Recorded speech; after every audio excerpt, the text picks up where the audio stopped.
What's doing, everybody? Welcome to the channel. Thank you for tuning in. I appreciate you as always. If you have never been here before, please hit that subscribe button. And if you've never hit the subscribe button before, hit it now. Hit the thumbs up. Everybody else, welcome back that's been here. For those of you that have never been here, I served 17 straight years in the New York prison system. And today we're going to talk about a criminal case that is pretty insane. It is a New York State case about a prisoner who was just granted parole. His name is Chad Campbell.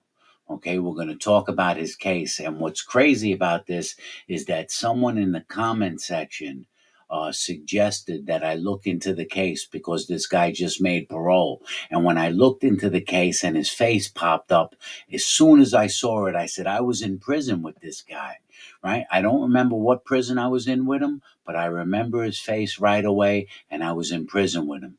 And he didn't hang out. He wasn't part of our crew, and he was a white guy. And when you hear his case, you'll understand why he wasn't part of our crew. Because if I knew what he was in prison for, we'll get to that in a minute. But Chad Campbell, who is 50 years old now, committed a double murder when he was 14 years old. When he was 14 years old, he killed a 15-year-old girl named Cynthia Lewis, and he killed her by stabbing her 44 times and then sexually abusing her.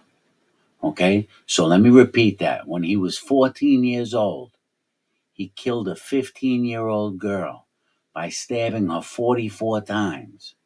And then after he killed her, he sexually abused her.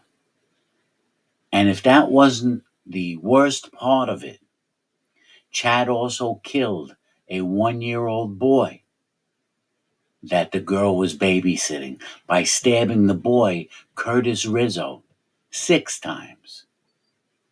So he killed Cynthia Lewis, sexually assaulted her, and then killed 1-year-old little Rizzo. Now, he was 14 years old when he did this.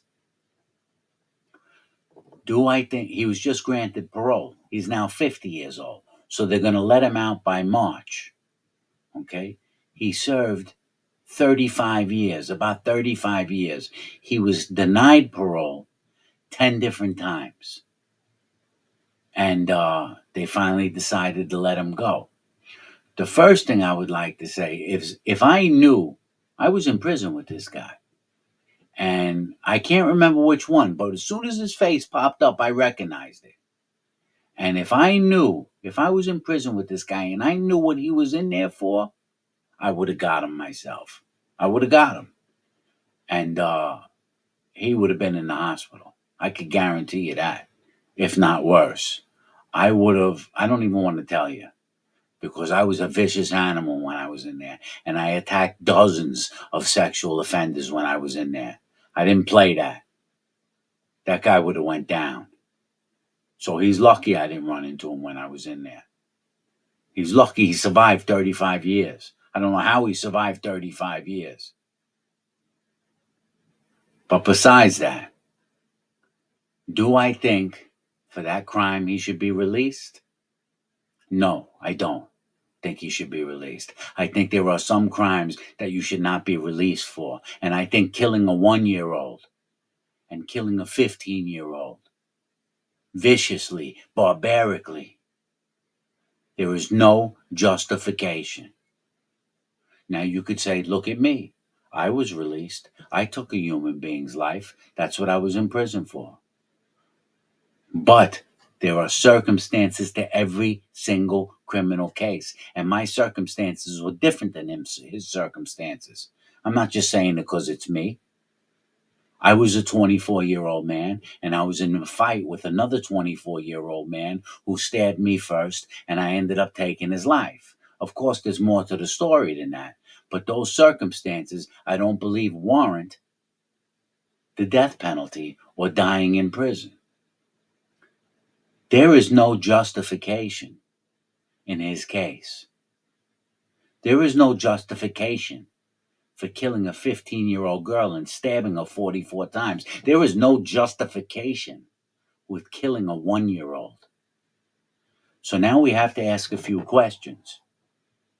Should he be forgiven, or should he be given another shot at life because he was 14 years old? Me personally, if he was 18 years old, I think he should have received the death penalty, hands down. If I was on the jury, I would have, and I'm a man that did 17 years in prison. If I was on the jury, I would have voted for him to be put to death if he was 18 years old. But he wasn't 18 years old. He was 14. And because he was 14, it tells you that there was something drastically wrong with this kid. There's some type of mental problem with this kid. Something is off. For a 14-year-old to do something like that, something is off in this kid mentally.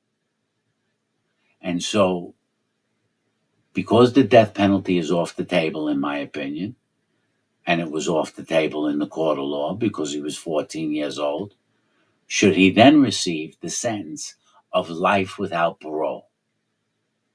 In other words, he never ever has a chance for freedom. Should he receive the sentence where he never ever has the chance of freedom? If it was me sentencing him, if I was the judge, that is a very strong possibility. Because again, I can't see any justification for this case.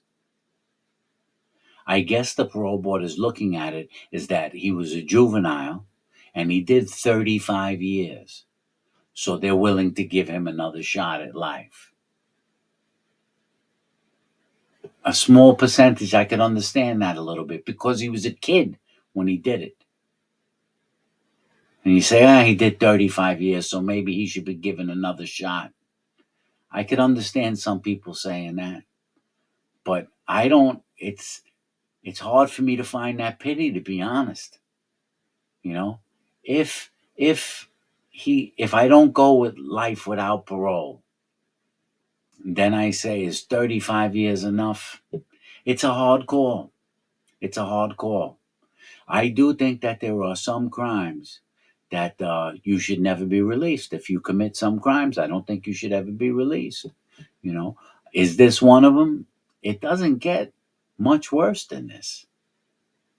The killing of a 15-year-old and the sexual abuse of her after, and the killing of a 1-year-old.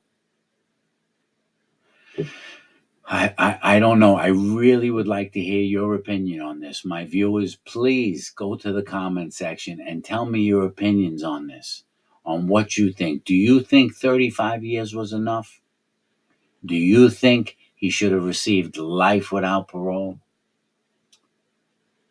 Or do you think he should have received the death penalty? And I want you to take into account, before you answer, I really want you to think. And I want you to tell yourself he was 14 years old. So what would I do if I was the judge? That's what I want you to ask yourself. If you were the judge and you had this case in front of you, a 14-year-old, and he kills a 15-year-old by stabbing her 44 times and then sexually abuses her and then kills the 1-year-old she was babysitting, do you think, just tell me what you think. I really want to know what my viewers think. Should it be the death penalty? Is 35 years enough? Or should he receive life without parole? If you want my opinion on what I would have done if I was the judge and jury, oh man, it's really a hard one.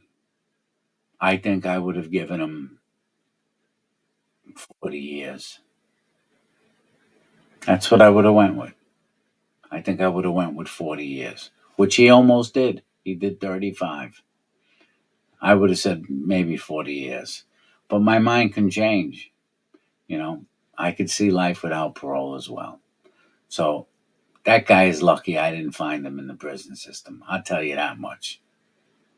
All right, guys, I'm wrapping this up. I'm waiting to hear what you have to say. I'll talk to you guys later. Bye bye.